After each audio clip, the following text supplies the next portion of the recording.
Olá, meus amados alunos, voltamos agora aqui para continuar fazendo os nossos exercícios, né? Você tem que assistir a última aula, as últimas aulas, né? É sempre assim, um bloco de teoria, um bloco de exercício. Bacana? Então vamos lá. Existem metais, questão número 40, tá? Existem metais que, na forma de composto de coloração característica da chama azul, do bico de Bunsen. Essa propriedade é usada em laboratórios no reconhecimento de metais. Com o calor da chama do bico de Bunsen, os elétrons e os íons metálicos absorvem energia e saltam para níveis de mais extremos, teoria de Bohr. Ao retornarem para os níveis internos, emite uma radiação colorida típica de cada metal. A configuração eletrônica do cobre mais 1 e sua classificação magnética. Então você tem que ter assistido a nossa aula de propriedades magnéticas dos materiais. Bacana? Então vamos lá. O cobre, você vai na tabela periódica, você vai ver que o número atômico do cobre é 29. Então o Sandrão vai pegar o cobre aqui, ó. Eu vou fazer primeiro o cobre, certo? No estado fundamental, onde prótons é igual a elétrons. Então aqui ele tem 29 elétrons. Bacana? Então a disposição eletrônica dele seria 1s2, 2s2, deixa eu aumentar a tela aqui, 2p6, 3s2, 3p6, 4s1. Some que vai dar 29 elétrons. 2, 4 com 6, 10, 12, 18. Oh, desculpa, ainda está faltando aqui.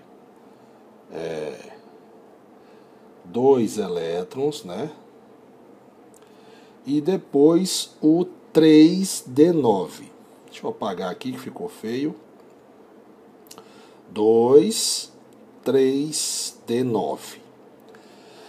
Quando você aprende na escola, o professor fala: o elétron salta daqui para cá e fica D10.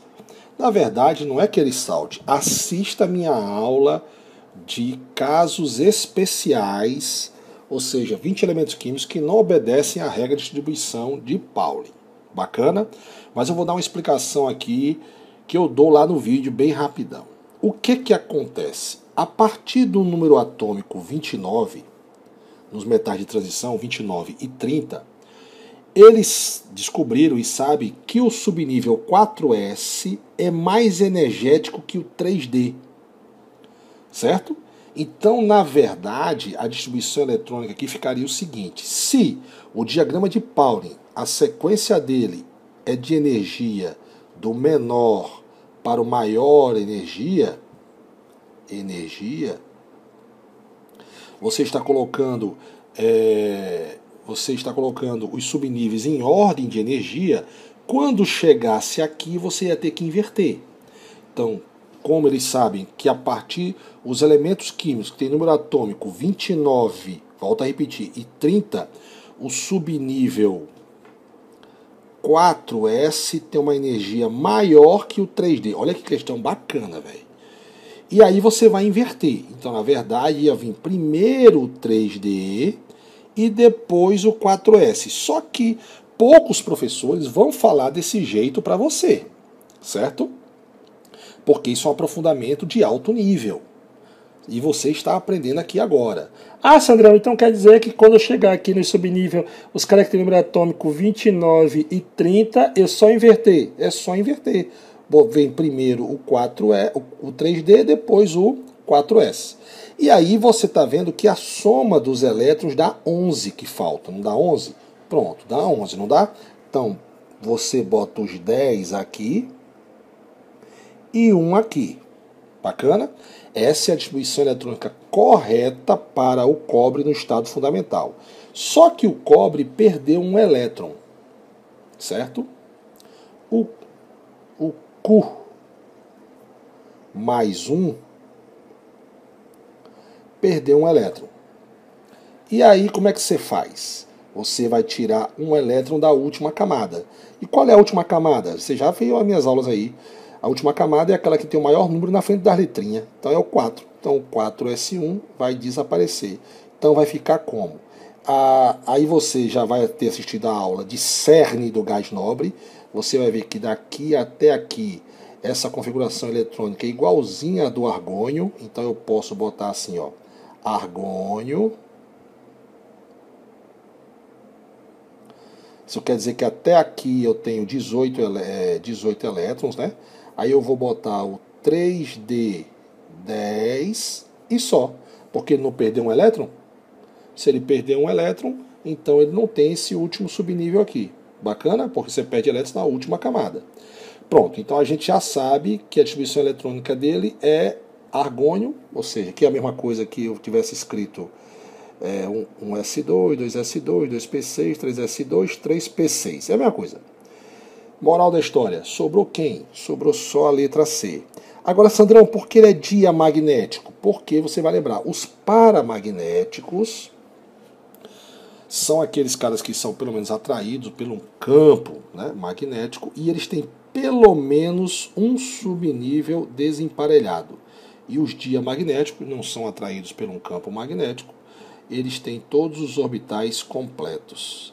Então, até aqui no argônio, todos os orbitais estão completos e o 3D, o orbital é completo. Me prova aí, Sandrão. O D tem quantos orbitais, meu jovem? Tem 5, não tem 5? Cada um não cabe 2 elétrons. Quantos elétrons tem aqui? 10. Então vamos lá, ó. 1, 2, 3, 4, 5, 6, 7, 8, 9, 10. Regra de Hurt, todos, né? Primeiro você completa todos, depois volta para o início. Exclusão de Pauling, só cabe 2 elétrons por orbital.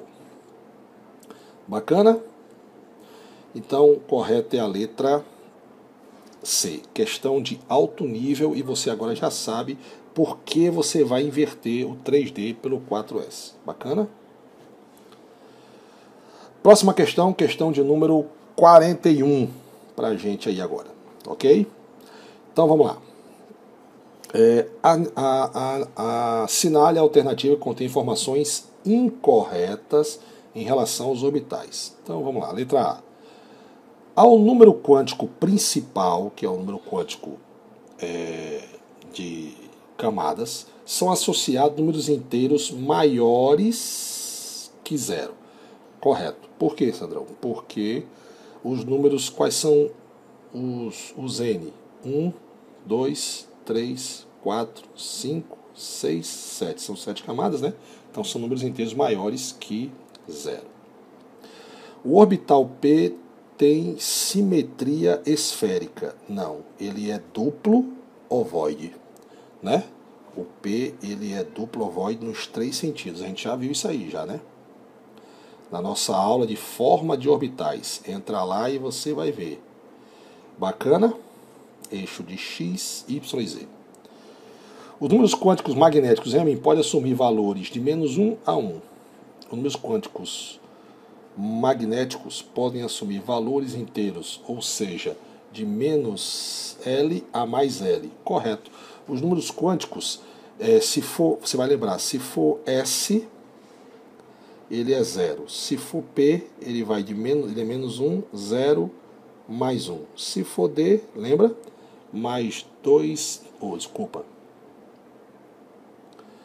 -2, -1, 0, mais 1 e mais 2. E se for F, -3, -2, -1, 0, mais 1, mais 2, mais 3.